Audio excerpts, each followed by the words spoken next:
It's Laura Eubanks of Design for Serenity with your succulent tip of the day, and this is day one groundbreaking in La Jolla.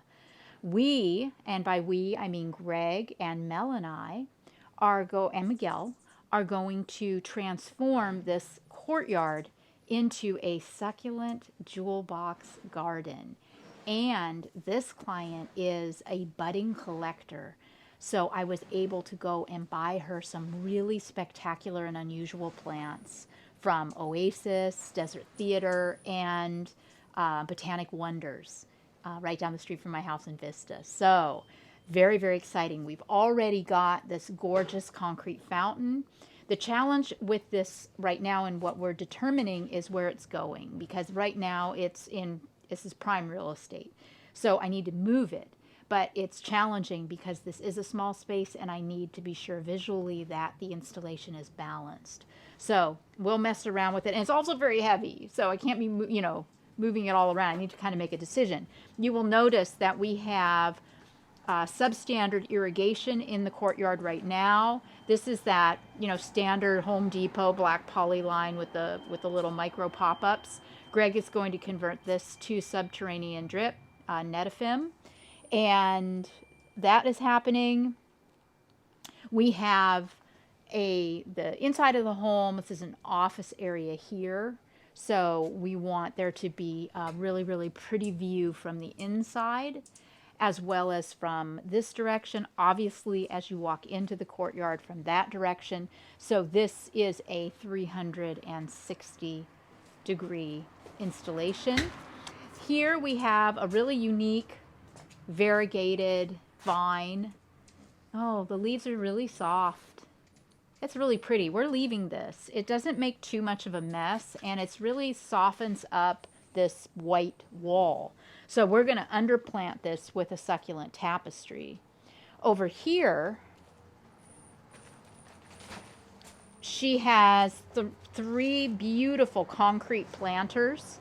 And this Pachypodium lemerii will continue to live in this pot, but I am going to move this agave attenuata to the back. Lots of hummingbirds here. This has sentimental value. It was gifted to her by a friend who has since passed. So I bought her a attenuata variegata.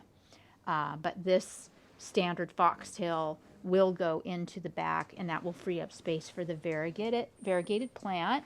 You'll note that she got an aloe Hercules variegate, like the one that I got for Christmas. I went and picked her up one too.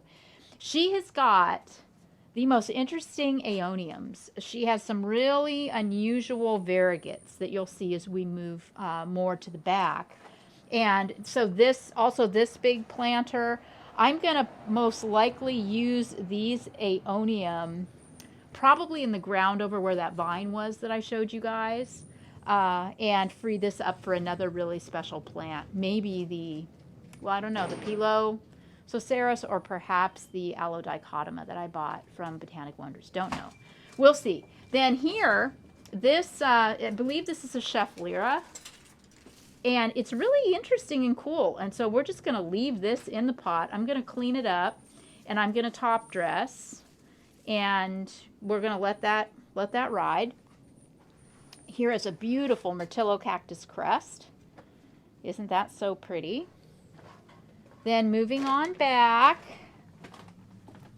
this is a Japanese maple that is currently dormant, and I guess it's quite lovely when it's all leafed out in the spring.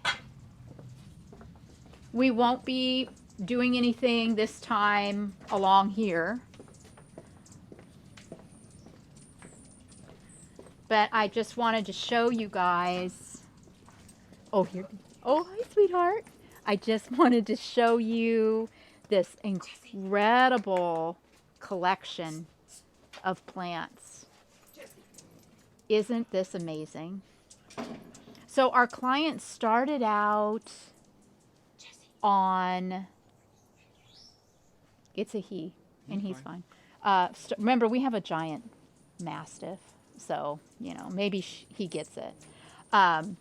Started out on Etsy She fell in love with the pachyphytums and the cotyledon variegates, and she just started growing about 3 years ago. And obviously, she has the greenest thumb on the planet. I mean, most of these beautiful variegated cotyledons are all propagates from a plant that she bought online. And look at, they are just being kept absolutely meticulously. This is one of my favorites. This cotyledon lattimanthiensis, the little kitten paw or bear paw. This is a variegated form too, which is really, really pretty. And then she's just gotten started experimenting a little bit with cacti. And she's got a Ming thing and some Myrtillo crests. So I got her some more things to supplement her collection of cacti. And yeah, it just goes on and on. I mean, you look at all of her beautiful terracotta pots against the wall here. All labeled, you know, she's got them all labeled. She told me the other day when I was here to do the consultation that her plants are her friends.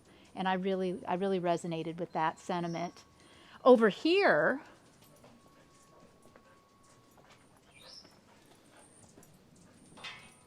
is the Pachypodium that we are going to transplant into the courtyard. This guy right here. Isn't that magnificent? But it doesn't get hardly any sun, and it's not thrilled with its home. So we both agreed that it'll likely be much happier out front in the courtyard. So that's the goal. That's the plan. We're going to dig that out and move it. I'm going to be pulling a few of her plants in to the installation as well. And when we're done, it's just going to be a jaw-droppingly beautiful, succulent jewel box. Okay, we are ready to call it on day one of this 3-day courtyard succulent jewel box. And here you have it. We got the fountain moved. This was Greg's brilliant idea to put it over here against this wall. And she's got a really cool piece of art that we're going to hang up here. And I'm going to underplant it with probably her Aeonian kiwi. We are going to upgrade her flagstones to actual flagstones. So we'll get her 5 really pretty flagstones. The tired old hose, tidy hose, is going to be swapped out for this gorgeous Talavera pot. Whoop, careful there, Greg. So we'll do that tomorrow. And yeah, you can see that we got the Pachypodiums moved from the back. And it looks stunning there. The agave Victoria, or I'm sorry, the agave tenuata variegata, I was going to put that in one of her big giant concrete planters, but I just really love it there at the base of the Pachypodium.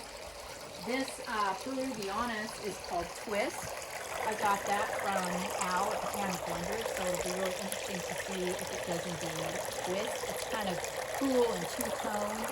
But yeah, we've got some really cool plants in this installation. And over here, Mel got going on the tapestry. It's really coming along beautifully. He's got a lot of undulations going with the soil and a lot of, you know, little boulder stage. And it's just, you know, he's getting the bones in right now, but this is going to be really stunning when we're done. And then I've got also a lot of little Nodo cactus and Gymnocalaceums and just other things to plant up in some terracotta pots to put on the plant stand by the front door. So we got our work cut out for us. We have 2 more days on this project. Greg will still have to irrigate this very intricately. And then we're going to top dress probably with a jelly bean, more of a pebble as opposed to a gravel. And then I have some shiny jade polished rock that I can also splash around. Or I might even do a little bit of black 3/8, maybe. I just need, you know, a few little splashes hither and thither when I'm done. But yeah, I get ahead of myself. This is it for today. Thanks for watching. Thanks for commenting. Thanks so much for subscribing to the channel too. It means a lot to me. This has been Laura Eubanks of Design for Serenity with Day 1 in La Jolla and your succulent tip of the day. Bye guys.